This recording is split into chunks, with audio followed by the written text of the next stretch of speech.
Jadi rohan ini adalah sebetulnya hakikatnya adalah qardun, tapi qardun wa ziyadah.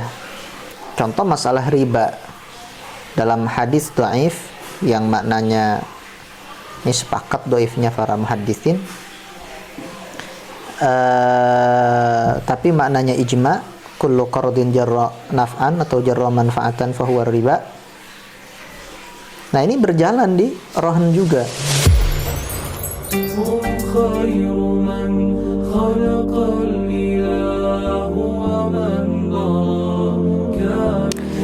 Bismillahirrahmanirrahim. Faslun fi ahkamir rahni. Pasal ini menjelaskan hukum-hukum rohan, hukum-hukum gadai. Dalam pasal ini Fathul Qarib, beliau tidak menjelaskan, tidak mentakdirkan selain daripada ahkam, seperti faslun fi haqiqati wa ahkami masalan wa aqsami rohan. Kenapa? Karena memang musannif, yang dikatakan musannif maksudnya adalah matin, sahibul matan ini tidak menjelaskan bagian rohan, tidak juga menjelaskan hakikat atau ta'rif daripada rohan itu sendiri. Beliau hanya menjelaskan hukum rohan. Nah, rohan menurut lughah apa? Rohan menurut lughah itu as-subut, artinya tetap. Makanya ada diambil kata al-halatur rahinah. Al-halatur rahinah itu adalah sesuatu yang tetap. Juga diambil bahasa rahana al-mismaru fil khashab, telah menancap, tetap maksudnya. Al-mismaru faku fil khashab, di kayu. Itu secara lughah. Rohan ini termasuk salah satu akad yang ikut atau menyempurnakan akad yang lain. Jadi rohan ini adalah sebetulnya hakikatnya adalah qardun, tapi qardun wa ziyadah. Sebagaimana salam itu kan hakikatnya itu adalah bai' wa ziyadah. Di atas salam ada istisna. Maka selain mazhab Hanafi, dalam masalah istisna ini dia yang tabiku alaihi ahkamus salam, karena istisna itu adalah hakikatnya, sebagian hakikatnya itu salam, sebagian lagi adalah ijarah fi dhimmah. Ini termasuk akad seperti itu. Maka dalam sebagian hukum qard ini tidak pisah ya dari rohan. Jadi kalau gadai ini menarik menarik kemanfaatan dari orang yang menggadaikannya, itu riba jatuhnya, karena hakikatnya adalah qard. Ini kita bicara masalah-masalah yang mu'tamadah, khususnya masalah-masalah yang ada di kitab matan. Nah, sampai sini jelas insyaallah ya. Kenapa bisa hakikat rohan ini adalah qard? Ya, karena rohan ini adalah ngutang, cuman pakai jaminan. Mengutang itu adalah qard, seperti itu.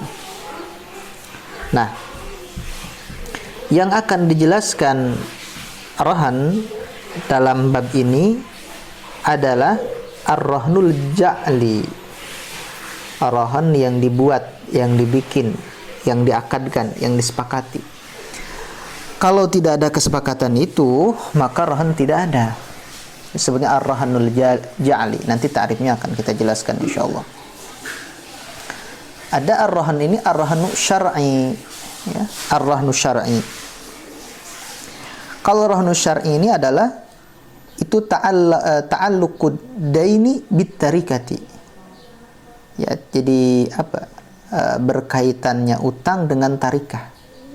Jadi ketika mayit meninggalkan peninggalannya, tarikahnya juga dia punya utang, ya, maka si tarikahnya mayit tersebut itu belum semua jadi keseluruhan ya harta waris. Enggak. Harta waris ini setelah hutang pada makhluk, juga hutang pada Allah Subhanahu wa taala, ala khilafin fihi, dan tajhiz bil ma'ruf.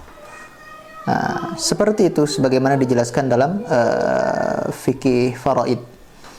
Nah, terus bedanya apa ar-rahnul ja'li dan ar-rahnu syar'i itu apa?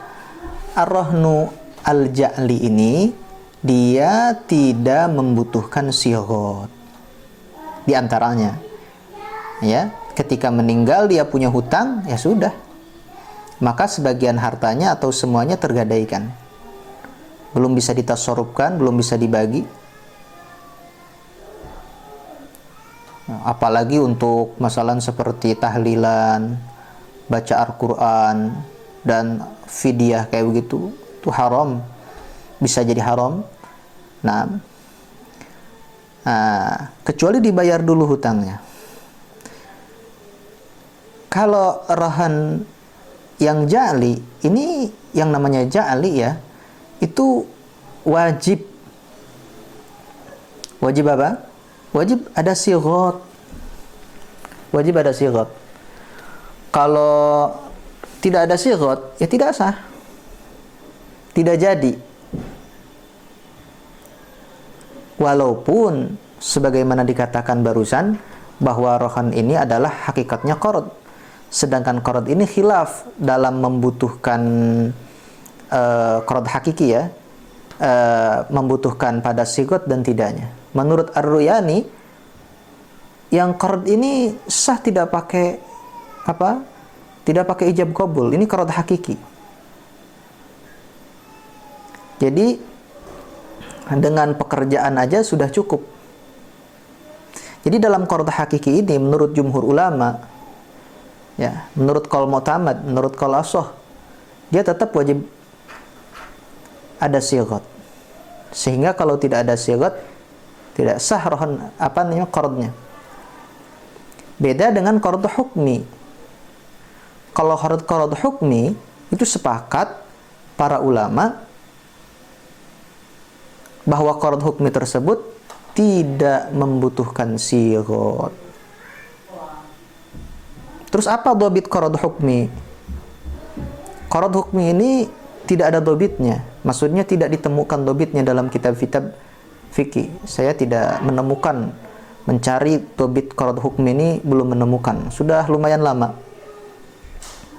Dan saya pun nanyakan ke Syekh Mustafa Abdul Nabi tentang dhabit qard hukmi.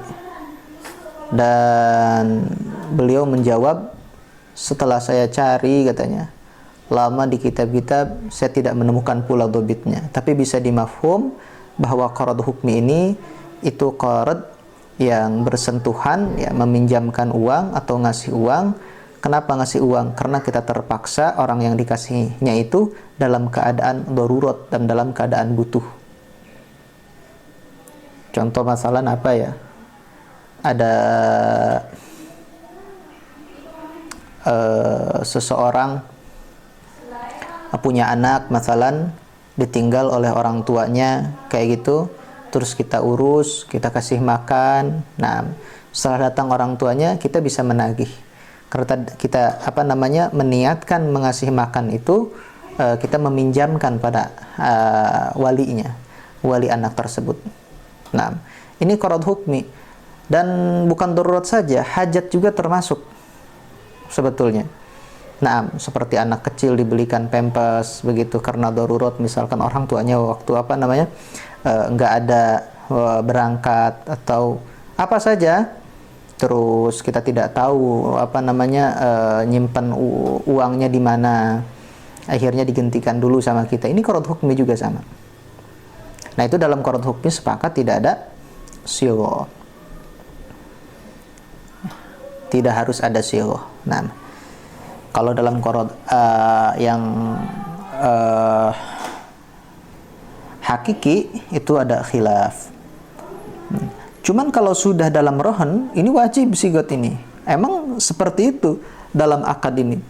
Beda lagi masalah, itu sudah beda lagi hukum. Ya. Nah, dalam sigot inilah,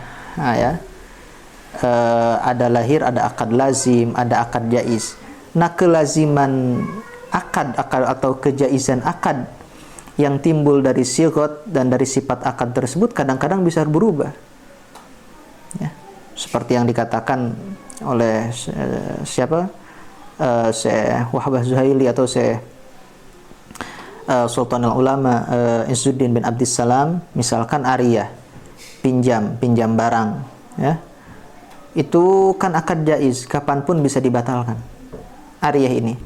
Tapi ketika ariyah itu dipinjam karena untuk digadaikan, maka akad pindah jadi lazim. Padahal ariyah juga, cuman kita meminjam sesuatu, meminjam HP karena untuk dipakai jaminan oleh kita, dan itu sah. Nah, jaminan itu ya untuk rohan maksudnya. Ini berkaitan dengan rohan, dan itu akad ariyah itu nantinya jadi lazim. Nah, apa itu rohan ja'li, ya? Dikatakan di sini ja'lu tuh kan. Ainin maliyatin wasiqatan bidainin yustaufa minha inda ta'adzuril wafa. Menjadikan satu ain zat, ya, bukan utang, ya, bukan yang ada dalam zimmah, tapi yang nyata, yang tampak. Ainnya maliyatin, yang bernilai menurut agama. Nah, di antara yang bernilai menurut agama, dianggap mal menurut agama, itu bukan najis, ya, bukan mutanajis. Karena hubungan najis seperti kita kencing atau kita berak, kita sama kencing kita ini bukan hubungan milik, ini milik kita, enggak. Begitupun kita sama kotoran kita, itu hubungannya hubungan ikhtisos, bukan hubungan milik. Kalau bai itu kan, itu adalah tamlik, maka tamlik itu tidak bisa pada sesuatu yang hubungannya itu bukan milik. Nah, jadi semua najis, walaupun yang keluar ya dari hayawan yang kita miliki. Nah, atau mutanajis yang tidak bisa disucikan. Ini di madzhab Imam Syafi'i ketat, seperti ma'iyat, seperti cairan yang terkena kotoran.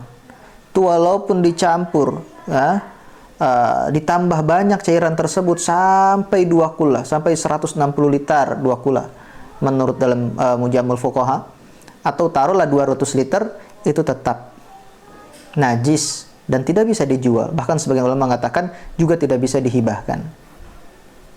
Nah, repot. Jadi ma'iat seperti masalah minyak tanah atau ya minyak goreng kayak begitu, jika terkena najis aja sedikit jadi mutanajis dan sudah tidak mungkin disucikan. Nah, hanya saja sebagian ulama seperti dalam kitab Fathul Mu'in dalam bab najis, ada yang mengatakan ketika memang umumil balwa, misalkan rauthul fa'roh, ya, kotoran tikus, itu sudah banyak sekali, dan mengenai misalkan ma'iat. Nah, kalau sudah umumil balwa itu ma'fu. Nah, ketika dikatakan ma'fu dari umul balwa ini, berarti zahirnya, ya, hadzal kalam zahiruhu yaqtadi, boleh dijualnya. Boleh dijualnya. Kalau memang umumil balwa seperti itu. Nah, maliyah, jadi yang bernilai menurut agama, ya.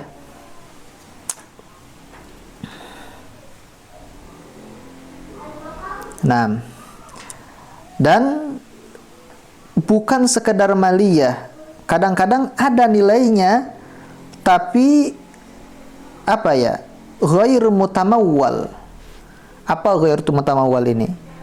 Ada nilainya tapi tidak pantas untuk dimuqabalahkan. Coba seperti antum mengambil 3 biji 4 biji beras. Bernilai gak? Ya kan dari yang bernilai itu bernilai. Tapi la yasluh an tuqabal bimal. Tidak pantas untuk dimuqabalahkan dengan harta. Nah, ini ghair mutamawwal. Jadi maliyatan ya sekaligus mutamawwal. Yang bernilai tidak cukup bernilai saja, tapi juga harus yang pantas untuk dijadikan harta, yang bisa ditukar dengan harta. Nah, wasiqatan sebagai jaminan, ya, sebagai jaminan, mutawassaqan biha, wasiqatan dari wasiqo, nah, sebagai jaminan bidainin pada hutang, supaya hutang tersebut jangan lepas.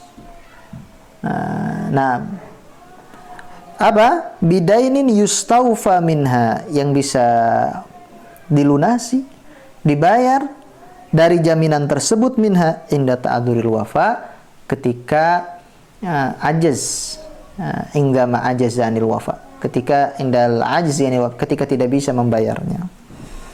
Ini bisa, itu adalah ta'rif daripada apa? Rahan, ya.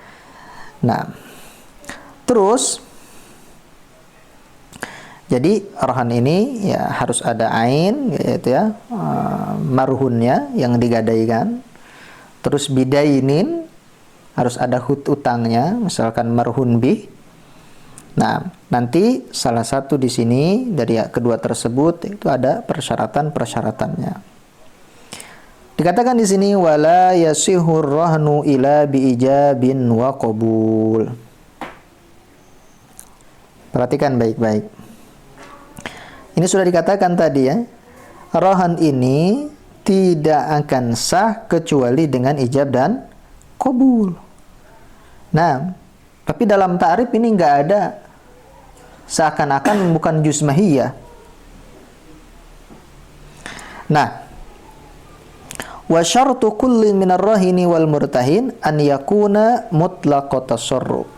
Syarat rahin yang menggadaikan, kalau yang menggadaikan itu berarti yang muktarid, yang mengutang, atau murtahin yang nerima gadaian, yaitu orang yang mukrid, yang memberikan, yang ngutangi.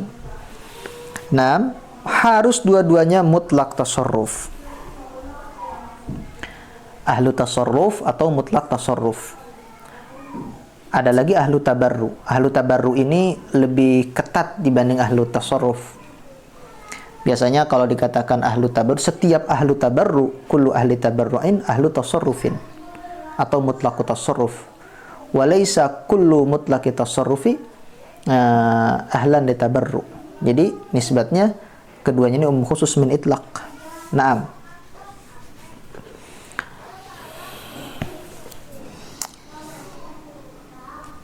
Baik, apa yang disebut mutlaq tasarruf? Yang disebut mutlaq tasarruf itu pertama balighan di mazhab Imam Syafi'i. Yang mu'tamad harus baligh. Ya, kalau balighan berarti yang dikatakan balighan, ya, juga sekaligus akilan. Ya, kalau ditafsir harus balighan akilan. Kalau sudah balik juga dalam keadaan berakal. Kadang-kadang orang ada berakal. Nah, yang ketiga yang disebut ahlul mutlaq tasarruf, mutlak itu bebas, dilepas tasarrufnya, dibebaskan pengelolaannya. Oleh siapa? Oleh agama. Oleh siapa? Oleh agama. Mutlaqut tasarruf. Dibebaskan pengelolaannya. Yang kedua, jangan ghairu mahjur alaihi bisafah. Jangan orang yang dibatasi tasarrufnya dengan sebab kebodohan, safah. Bukan bodoh dalam ilmu, dalam di sini bodoh safah dalam pengelolaan harta. Orang yang mentasarrufkan, mengelolakan hartanya pada yang haram, yang membazirkan hartanya, bukan sedekah, bukan juga hadiah. Ini kebiasaan orang-orang kaya di zaman sekarang. Itu mahjur alaih. Cuman mahjur alaih ini, mahjurnya ini harus dengan hakim. Nah. Terus jangan orang juga dipaksa seperti itu. Jelas ya? Nah, ini dikritik. Mutlak tasarruf di sini katanya yang lebih baiknya jangan mutlak tasarruf. Harusnya ahlut tabarru'in mukhtar. Syaratnya rohin dan murtahin itu harus ahlut tabarru'in mukhtar. Kenapa? Karena ada yang mutlak tasarrufnya tapi dia tidak boleh menggadaikannya. Seperti apa? Seperti wali dalam harta orang yang diurusnya, ya, yang dijaganya, yang diaturnya. Itu dia mutlak tasarrufnya. Tapi kalau untuk menggadaikan itu tidak boleh, kecuali ada ilat yang betul-betul mendorong. Ya, dia mutlak tasarrufnya tapi bukan ahlun litabarru. Wa dzakarul musannifu dhabital marhuna fi qawlihi. Musannif menjelaskan dhabitnya marhun. Ya, marhun itu ya ainun tadi. Ya, yang digadaikan itu yang seperti apa? Dikatakan di sini wa kullu ma jaza bai'uhu jaza rahnuhu. Setiap sesuatu yang boleh atau sah dijualnya maka sah digadaikannya. Nah, lihat, wa kullu ma jaza bai'uhu jaza rahnuhu. Yang sah dijualnya itu secara kaidah, secara umum, secara ijmal, itu yang memenuhi persyaratan yang 5 itu. Yang dijelaskan fi tahirin muntafa'in bihi kudir taslimuhu milkin lidzil akdi nuzir. Harus tohir, ditohirin, muntafa'in bihi, mamlukin alaihi wilayah. Harus musyahadah, barangnya ainnya bisa disaksikan, dan seterusnya. Ini secara ijmal. Yang memenuhi persyaratan yang 5 ini boleh dijual juga, boleh dijual, tapi boleh dijual juga boleh digadaikan. Tapi ya ada sesuatu yang mencakup misalkan yang 5 ini, ya, yang 5 ini, tapi tidak boleh. Contoh misalkan menurut Imam Tajuddin Subki, ya, sebagaimana beliau katakan dalam asbahnya, seperti daging kurban itu gak boleh dijual. Padahal mencakup yang 5 tadi. Zahirnya berarti kalau kita lihat kaidah ini ya tidak boleh juga digadaikan. Nah, ini mantuknya, jadi setiap perkara yang boleh digadaikan juga boleh dijual, boleh digadaikan. Tapi ada istisna dalam mantuk kaidah ini. Mantuk itu makna, ya, sesuai dengan apa yang tersurat. Nah, apa dalam mantuk ini? Yaitu katanya manfaat. Yaitu manfaat. Manfaat ini boleh dijual tapi tidak boleh digadaikan. Jelas. Jangan menanyakan manfaat itu boleh dijual apa enggak. Ada orang yang nanya ke saya, itu jual, ini termasuk jual apa? Rosid. Saya, seperti rosid, ini jual beli manfaat. Emang boleh ngejual manfaat? Mana referensinya? Ini kan bingung, kita jawabnya bingung. Kok nanyain referensi? Kan dalam takrif itu jelas. Nah, itu boleh dijual manfaat itu tapi tidak boleh digadaikan.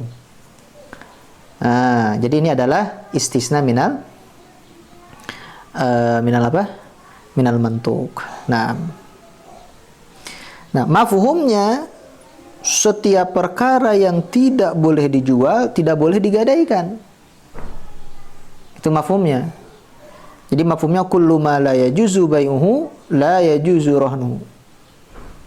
Tahu menurut qaul dhaif enggak pakai fi'il mudhari, kullu ma la jaza. Nah, bai'uhu la jaza rahnuhu.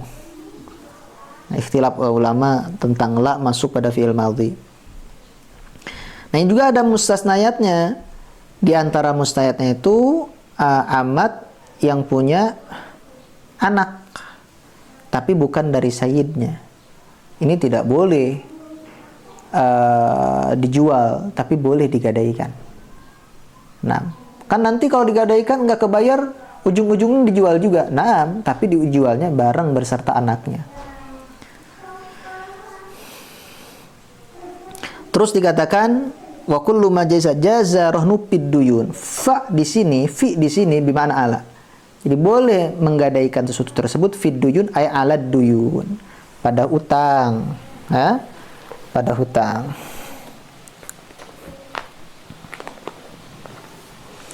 Nah, tadi kan marhun. Ini marhun B itu harus hutang. Begitu.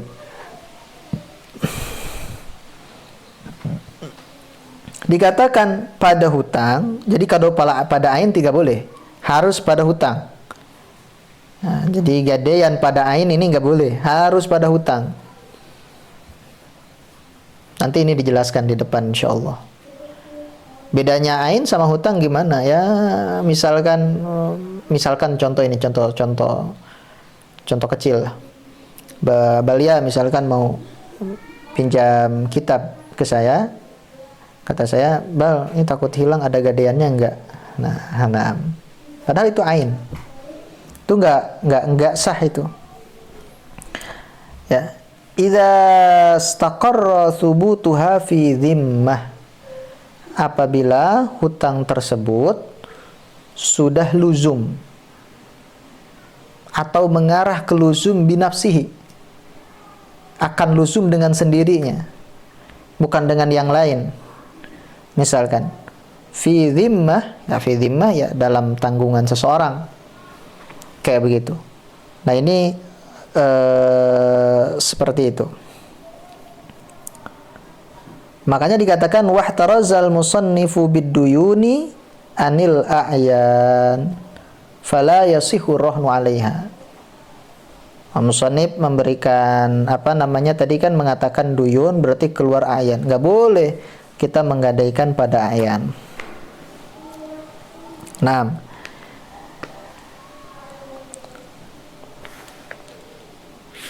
seperti apa? Ka'ainin maghsubatin, seperti benda yang digosok. Benda yang digosok. Nah,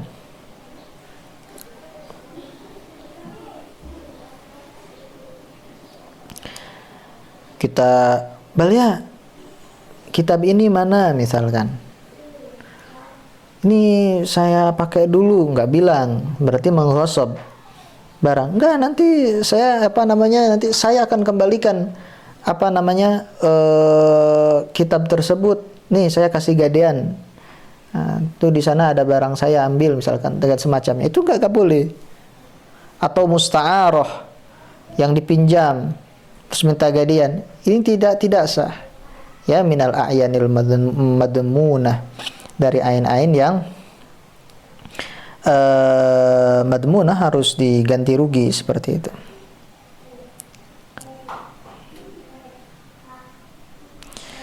Terus dikatakan wahtaraza bistaqarra. Tadi katakan al-mustaqir, ya, harus luzum anid duyun, dari hutang qabla istiqrariha, sebelum hutang tersebut istiqrar. Ya. Seperti kadainis salam, seperti dainis salam. Ini syarah ya. Seperti dainis salam, utang salam. Itu gak boleh kita minta gadaian. Contoh masalan, Bal, saya pesan kitab misalkan majmu cetakan ini. Berapa tuh?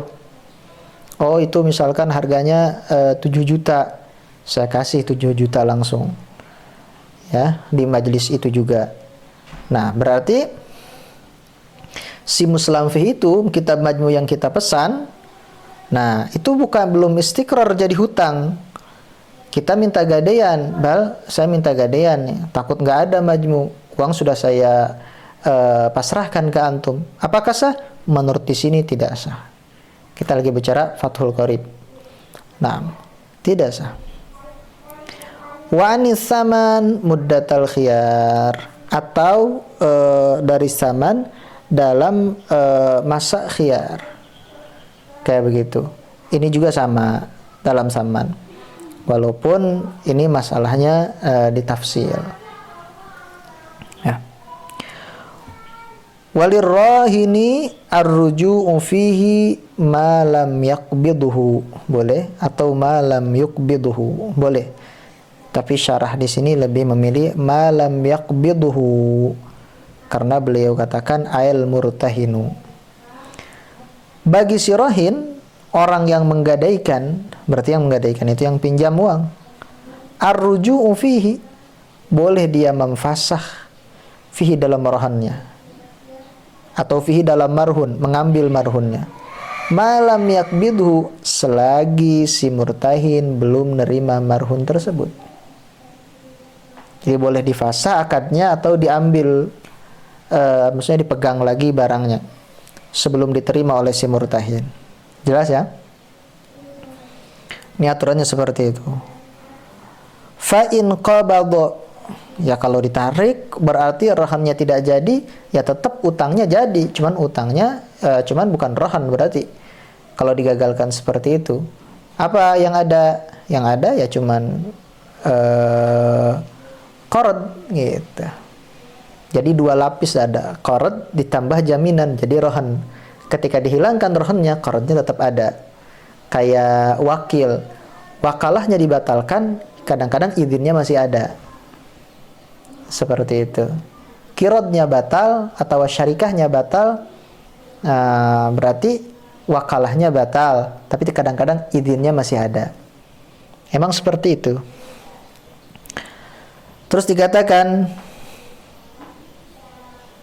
fa in qabadal ainal marhunata mimman yasihu iqbaduhu lazimar rahnu. Ya kalau sudah dia menerima zat yang digadaikan itu dari orang yang sah memberikannya, ya taruhlah dari rohin yang tadi yang memenuhi syarat, yaitu yang mutlak tasarruf atau ahlu tabarru yang mukhtar, lazimar rahnu, maka rohannya tidak bisa dibatalkan, akadnya jadi lazim.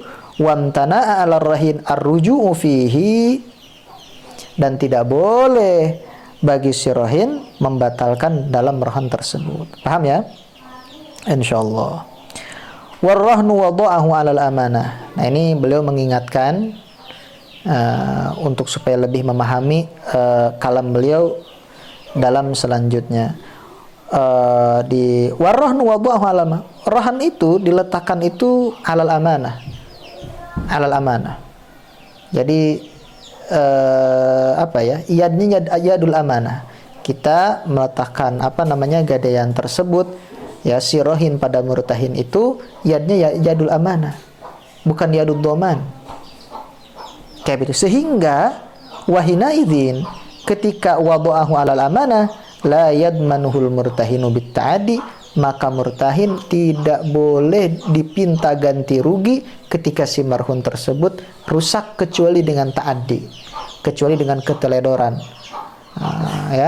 kecuali dengan kelalaian.